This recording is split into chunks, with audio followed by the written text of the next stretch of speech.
अमित शहा आजपासून 2 दिवस महाराष्ट्र दौऱ्यावर असणार आहेत। शहांच्या उपस्थितीमध्ये आज शिंदे, फडणवीस, अजितदादांसोबत बैठक होणार आहे। माहितीमधल्या जागावाटपावर चर्चा होणार आहे। आजच्या बैठकीमध्ये जागावाटपाचा फॉर्म्युला निश्चित होण्याची शक्यता आहे। 2 दिवसांमध्ये शहांच्या नागपूर, छत्रपती संभाजीनगर, कोल्हापूर, नाशिकमध्ये आढावा बैठका होणार आहेत।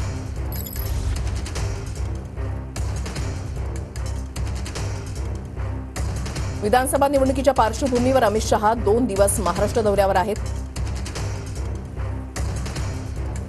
अमित शहा आज शिंदे, फडणवीस आणि अजित पवारांसोबत चर्चा करतील। आजच्या बैठकीमध्ये जागावाटपाचा फॉर्म्युला अंतिम होण्याची शक्यता वर्तवली जाते।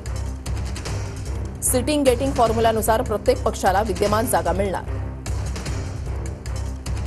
काही विद्यमान आमदारांच्या नावासह भाजप नवरात्र उत्सवात पहिली यादी जाहीर करण्याची शक्यता आहे। शहा 2 दिवसांमध्ये नागपूर, छत्रपती संभाजीनगर, कोल्हापूर, नाशिकमध्ये आढावा बैठका घेणार। आज नागपूरमध्ये विदर्भातील सर्व मतदारसंघांच्या पदाधिकाऱ्यांची आणि आजी माजी आमदार आणि खासदारांचीही बैठक होणार आहे। विदर्भातील 1500 पदाधिकारी बैठकीला उपस्थित राहतील।